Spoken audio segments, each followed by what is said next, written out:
మహారాష్ట్ర అభివృద్ధి జరగాలి అంటే మహాయుతి కూటమే గెలవాలని జనసేన అధ్యక్షుడు AP deputy CM Pawan Kalyan పిలుపునిచ్చారు.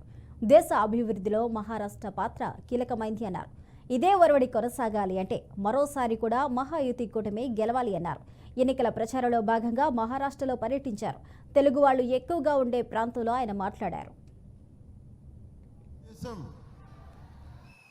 $5 ట్రిలియన్ 5 లక్షల కోట్ల రూపాయలకి మనం ఎదగాలి అంటే దాంట్లో 1,00,000 కోట్లు మహారాష్ట్ర నుంచే దాంట్లో భాగస్వామ్యం.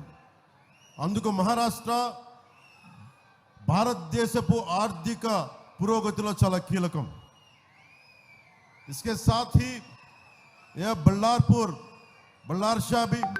बल्लारशाह में भी विकास के बहुत के कार्य किए जा रहे हैं, जैसे कि नई नगर पालिका की बिल्डिंग, नई एसडीओ ऑफिस का निर्माण। और याद दिलाना चाहता हूं कि 2018 में नए बस अड्डे का निर्माण हुआ सुधीर बाबू की नेतृत्व में। ये जो सतत विकास का कार्य एनडीए की सरकार पे हुआ है और हो रहा है, यह इसी गति से होता रहे, इसके लिए हम क्या कर सकते हैं?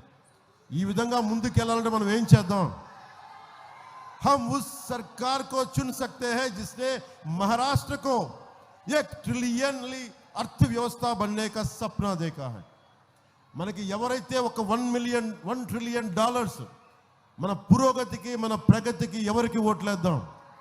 $1 ట్రిలియన్ 1,00,000 కోట్ల మన అభివృద్ధికి పక్కనున్న తెలంగాణ నుంచి కానీ పక్క రాష్ట్రాల నుంచి కానీ బళ్ళార్షా మినీ భారత్ అవ్వాలంటే మన $1 ట్రిలియన్ ఆర్థిక వ్యవస్థ బలంగా ఉండాలి అంటే ఇలాంటి కళ ఎవరిచ్చారు మనకి? భారతదేశం.